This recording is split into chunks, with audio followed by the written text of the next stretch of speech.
Olá, tudo jóia? Aqui é a professora Ana Grazielli de novo, e Ana Grazielli, seu amigo Coelhinho, na videoaula 2 sobre internet e web. Na primeira videoaula a gente estava falando, terminou falando, aliás, sobre a questão dos IPs, né? A diferença que tem do IP da máquina para o IP do site. E que você pode acessar um site não só digitando o nome dele, né, o domínio, mas digitando o número do IP, tá? Bom, agora vamos falar então do que é esse domínio, né? Eu falei anteriormente e faltou aí explicar o que significa isso.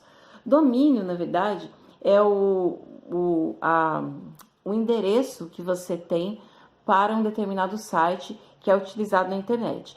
Esse endereço é composto de algumas características, ou seja, não dá para você escrever o domínio que você quer da sua cabeça, porque existem algumas regras. Então, para a gente ter uma ideia, quando a gente fala www.cpaq.fms.br, toda essa, digamos assim, construção, todo esse texto, ele não saiu da cabeça da UFMS do jeito que queria.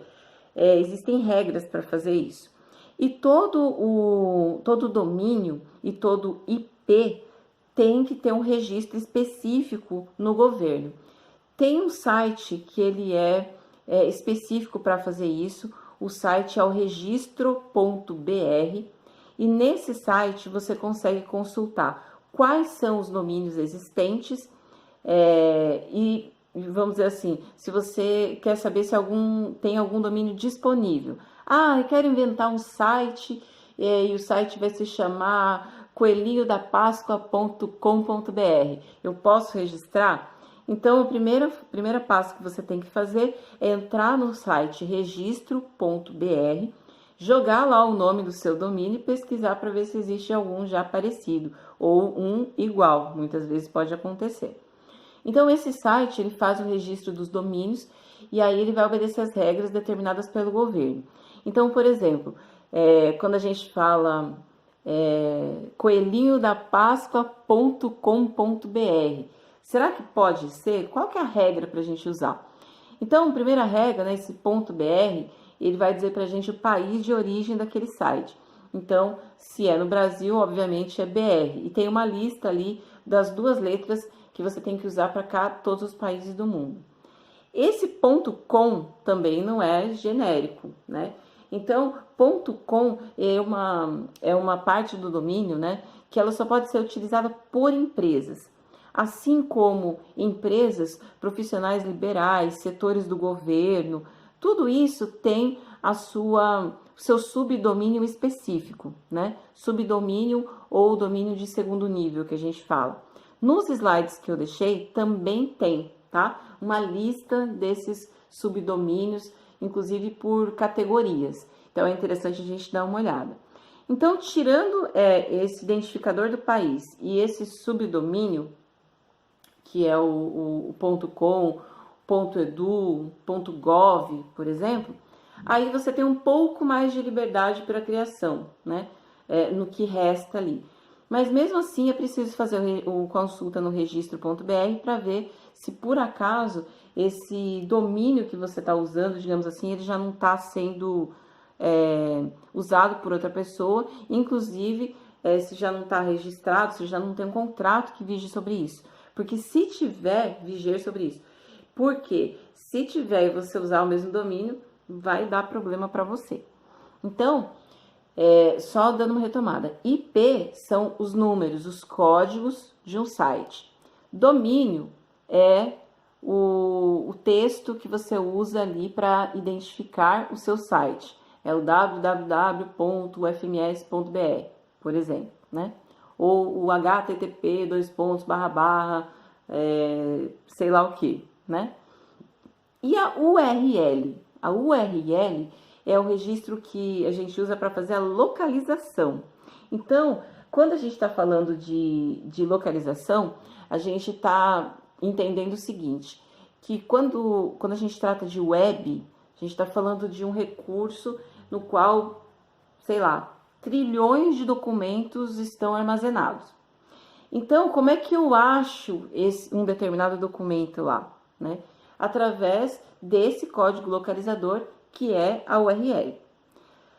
Só que aí, assim, quando a gente para pensar, pô, existem bilhões de documentos que estão ali,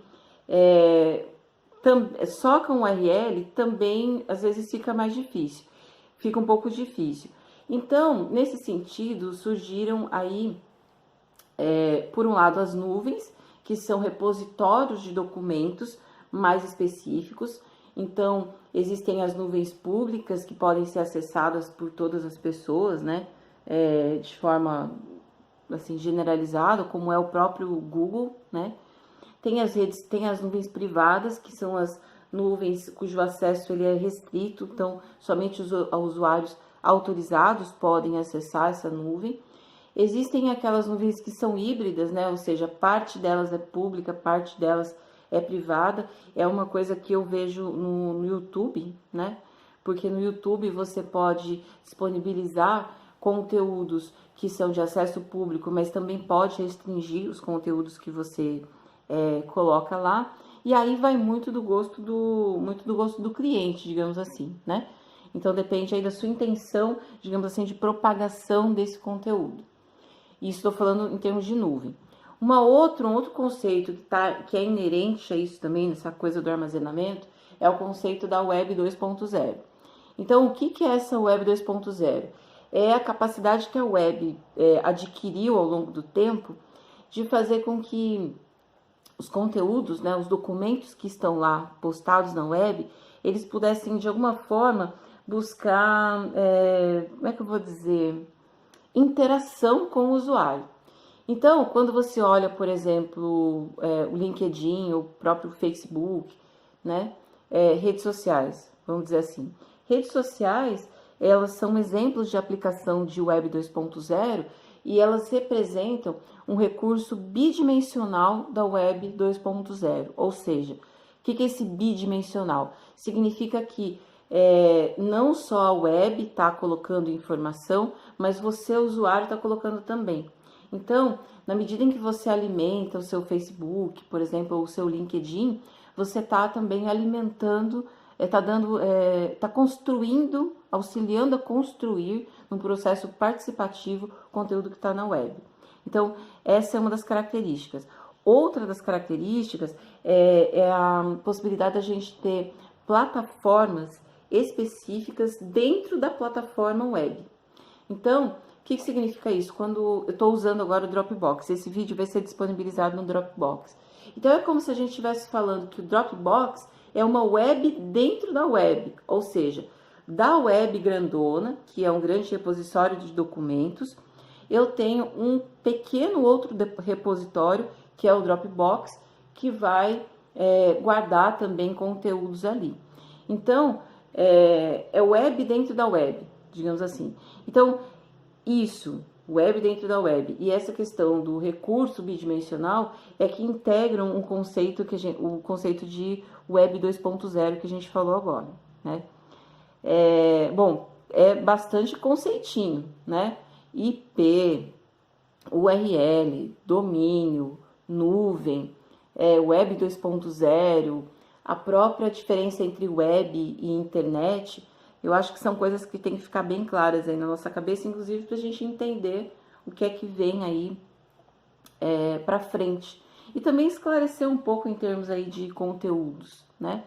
A gente falou tanto aí de e-commerce nos vídeos passados, marketing digital, mas tudo isso se faz através do entendimento dessas questões que a gente colocou agora, beleza? Bom, na aula da semana que vem a gente vai falar um pouco sobre linguagem de programação. Nossa, é um mundo completamente à parte esse, né? Mas vamos falar um pouco sobre isso aí, né? O que é HTML, o que é CSS, Java, enfim. Quais são esses recursos que a gente possui para construir as nossas páginas de conteúdo, né? Os nossos documentos na web. Dá uma lida no capítulo que eu indiquei para essa semana. Olha também os slides, que eu acho que vai ajudar a esclarecer bastante aí algumas dúvidas que ainda pairem. E qualquer coisa, me escreve, me manda um e-mail, me manda um WhatsApp. Mas, enquanto isso, enquanto você não me escreve, me manda e-mail, me manda WhatsApp, eu acho que eu vou começar aqui a comemorar com o meu coelhinho, né? Os chocolates aí, vou ver se eu pego alguma coisa da minha filha já, né? E Mas tirando isso, tirando a brincadeira, né? Desejo que você tenha aí um ótimo feriado, né? Que Deus o abençoe muito aí nessa Páscoa, que esse é o verdadeiro sentido da comemoração. O coelhinho tá só de enfeite aí, tá bom? E qualquer coisa, me escreve aí, tá bom? Tenha bons estudos, né? Desejo para você bons estudos, um bom feriado e até a próxima aula. Tchau, tchau!